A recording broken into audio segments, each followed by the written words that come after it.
வணக்கம் நட்புகளே! நான் உங்கள் செவ்வந்திதுரை. காதல் யாசகம் கேட்டு என்னடா கதைய ஆரம்பிச்ச போது தான் இந்த வெயிட் லாஸ் ஜர்னிய நானும் ஆரம்பிச்சேன். அதுக்கு முன்னாடி நான் நெறைய எக்சர்சைஸ் பண்ணுவேன். ஆனா வெயிட் குறையாது. பட்டினியா கிடப்பேன். அப்பவும் வெயிட் குறையாது. அதன் பிறகு தான் கலோரிய கம்மி பண்ணா போதும் அப்படின்னு தெரிஞ்சுக்கிட்டேன். ஸோ ஆயில் ஃபுட்டையும், ஸ்வீட்டையும் முழுசா அவாய்ட் பண்ணேன். நல்லாவே ரிசல்ட் தெரிஞ்சது. ஆனா இந்த 2 வீக்ஸா மறுபடியும் ஃபுல்லா ஆயில் ஃபுட்டு சாப்பிட்டுட்டேன். அண்டு ஸ்வீட்டும் நெறைய சாப்பிட்டுட்டேன். ஸோ இனிமே ரொம்ப ஸ்ட்ரிக்ட் ஆஃபீஸரா இருந்து வெயிட் குறைக்கலான்னு முடிவு பண்ணியிருக்கேன். அண்ட் நிறைய பேர் என்கிட்ட டிப்ஸ் கேட்டுட்டே இருந்தீங்களா? ஸோ என்னால டைப் பண்ண முடியல ஒரு அளவுக்கு மேல. அதனால தான் இந்த சேனல் ஓப்பன் பண்ணியிருக்கேன்.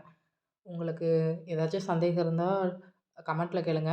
எனக்கு தெரியலனாலும் நான் முடிஞ்ச அளவுக்கு சர்ச் பண்ணி உங்களுக்கான பதில கண்டுபிடிச்சு சொல்றேன். இனிமே கலோரி டயட் இன்னும் கட்டுப்பாடா இருக்க போறேன்.